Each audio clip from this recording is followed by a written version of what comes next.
In studying the never-ending rabbit hole of unproduced toys, it's easy to imagine and speculate about how different our collections would look if these items had made it into full production back in the day. Now, we've been down this road before when discussing planned releases that got partway through development before business decisions resulted in our favorite franchises going in a different direction. That said, for many of these unreleased items, we have a fair bit of information regarding their creation process, and at times, we even have the answers as to why they were pulled before hitting retail. And oftentimes, we end up having a pretty good idea of what they would have looked like if the planned production runs had been given the green light. But that isn't always the case, and when discussing this box set known as the Arctic Commandos Assault Team, we're left with more questions than answers. I don't have a definitive ending to this story because this item is such an enigma, so the topic here will be less about unproduced toys and more about the unresolved set of circumstances surrounding this set of items. It's an unsolved mystery, if you catch my meaning. Let's begin.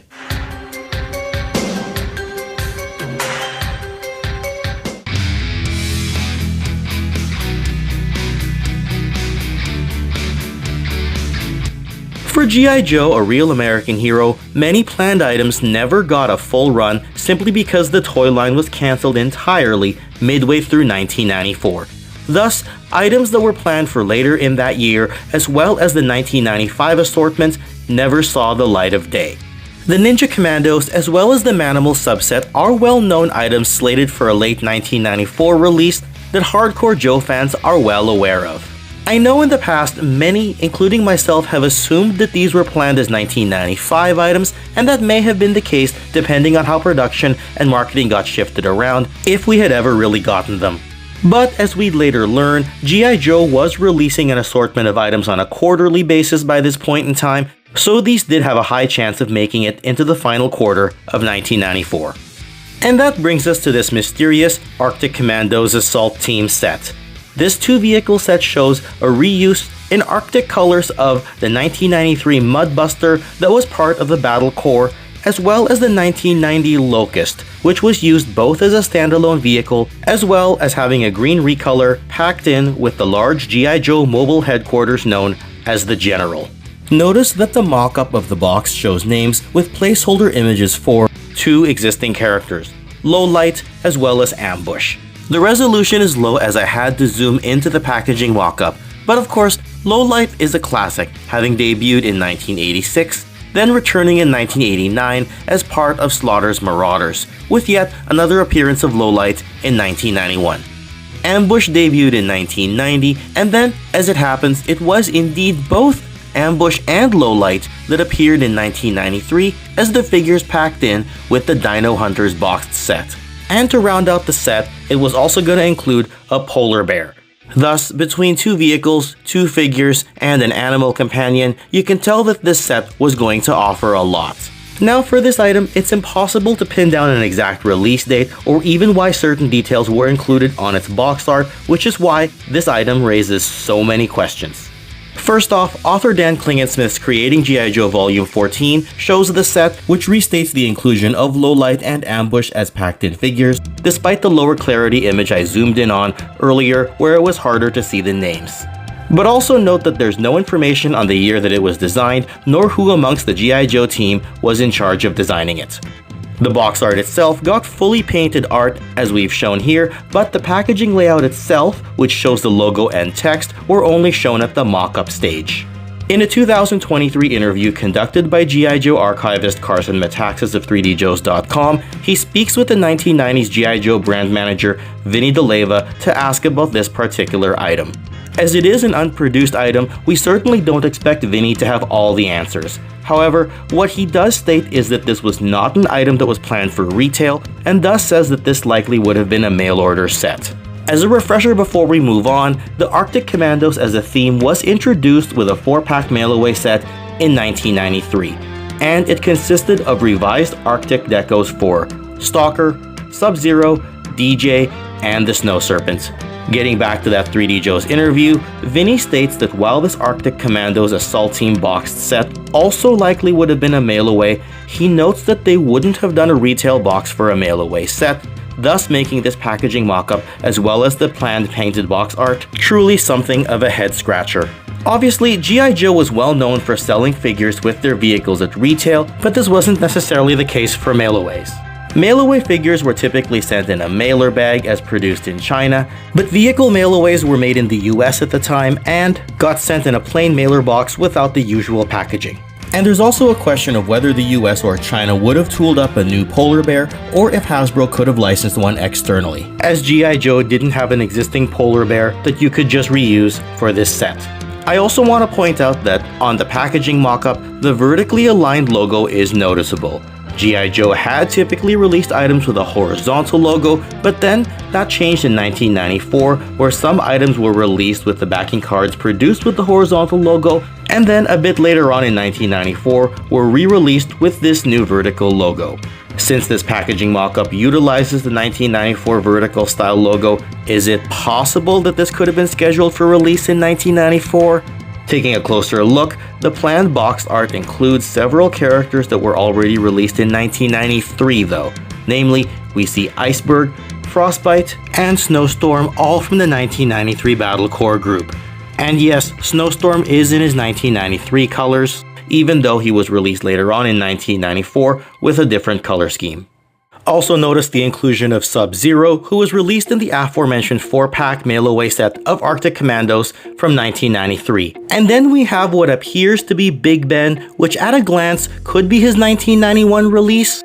But note he was also released as part of the 1993 International Heroes mail-away 4-pack. He's the least visible of the bunch, so he's the most difficult to speculate on amongst the items that we see on the box. I do realize that G.I. Joe will advertise vehicles in a given year that shows figures from the previous year.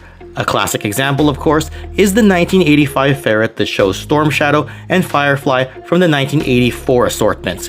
However, this was less common later down the line, as G.I. Joe's figures for 1993 were only distributed for a year before being discontinued, unlike the early years when they were advertised and distributed for 2 years. I looked through some old box art images for 1994, and it's clear that the vehicles that weren't packed in with a driver at least showed a figure on the box that you could find at retail, and each time, those figures were from 1994. And for the ones that did include a driver, they simply showed that driver operating the vehicle. That then raises the question as to why we don't see ambush and low light inside of these Arctic vehicles. And if by chance this set was actually intended for 1993, then it begs the question as to why the 1994 vertical logo shows up. I guess we could hypothesize that somebody at Hasbro was just doing a trial run of the vertical logos early on, but again, that's all speculation. Even if we were to play devil's advocate and speculate that this could have been a retail item instead of a mail-away, we're then in a peculiar situation where mail-away figures are being advertised on retail-style box art rather than advertising items that you could find at retail. While that's not impossible, especially if you're showing a wide assortment of figures on the box art, mail-away figures are typically included with offers that encourage kids to mail in to get those figures.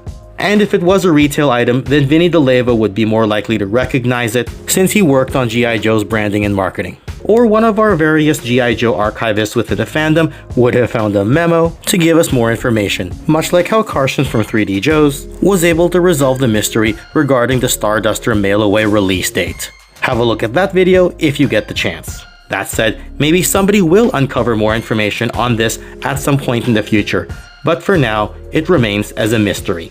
Of note, I did see that Dan Klingensmith's Creating G.I. Joe Volume 14 does make mention that this Arctic Commandos Assault Team was being developed as an exclusive for a retailer. Whether that retailer would have actually had it at retail or used it as some sort of a mail-in promotional offer, we might never get that answer either. It is a curious thing that the selection of ambush and low light occurs here because it's the exact same two figures that were used as the Toys R Us retail exclusive for the aforementioned Dino Hunters set. I mean, both sets include not only the same figures, but also include at least one vehicle and an animal of sorts. This does result in a few coincidences. Perhaps this Arctic Commandos Assault Team set was in development and then replaced later on by the Dino Hunters set? But again, that's all just in theory. I did talk to a few others before I finished this video. Of note, Patrick from the Articulated Points YouTube channel wisely points out that sometimes vehicle driver names are just mocked up on package for layout purposes and then changed later on during development. Thus, if this was developed after the Dino Hunters set, they could have just transferred the name callouts from the Dino Hunters set for sample purposes. This may explain why creating G.I. Joe Volume 14 simply states that the set was to include 2 figures in the main text in a general fashion, while still acknowledging that Lowlight and Ambush's names are there since they're shown on what could have easily just been a temporary mock-up. I also just assumed that the mocked-up art was meant as early developed Arctic schemes for Lowlight and Ambush, but Patrick states that these could have easily just been black and white placeholder art for layout purposes where the drivers and pilots can be changed entirely later on. This probably explains why the black and white art looks more like Sub Zero than Lowlight, as Hasbro could have just been showing a general graphic of what the package would look like with figures advertised, regardless of which character makes the final cut. There's also a bit of information on yojo.com about these, but that information seems to not have been updated in a long time. The site theorizes a 1995 potential release date, which would go against the theories in this video, but it seems that the info on Yojo was developed before fans saw the painted artwork and which characters were fleshed out on that artwork. Further, while G.I. Joe didn't have a polar bear in their line, Jason from the Order of Battle podcast jokingly stated to me that maybe they could have used a recolor of the smaller, tan-colored bear from the Urzor character that was part of Brazil's Forca Fera set developed by the company Estrella back in the day. I actually have these in my collection and forgot about them until Jason brought it up. While it is funny to think about, that would have gotten yet another country involved in the development of this product, not to mention that a white recolor of this bear would have been quite undersized compared to what's shown on the Arctic Commandos Assault Team artwork, but hey, it's a funny thing to consider in any case. That said, I think that's enough speculation for one video. This one gave me a bit of a headache, so I ended up having to go out for a walk. In the end, I really couldn't solve anything as far as this is concerned. However, I do want to ask for a quick favor, and please make sure you're subscribed to the channel, press that like button, and ring that notification bell so that you don't miss out on any future Toy Connections video content. Yes, it's a small effort for you, but it'll go a long way towards helping me with growing this channel. Well, I've talked about this as much as I can here, and like I said earlier, there aren't really any good answers. Only questions on top of questions. That said, if you have any further information on this set, please do type it out in the comments section below. I'd be just as curious as anyone to learn more about this. Anyway, if you happen to enjoy this topic, I'm gonna put another Unproduced Toys video that you can click on right over here, or to learn about a completely different toy history topic, you can click on this video right over here. And with that, yo Joe, and I'll see y'all next time. Thanks for watching, and take care.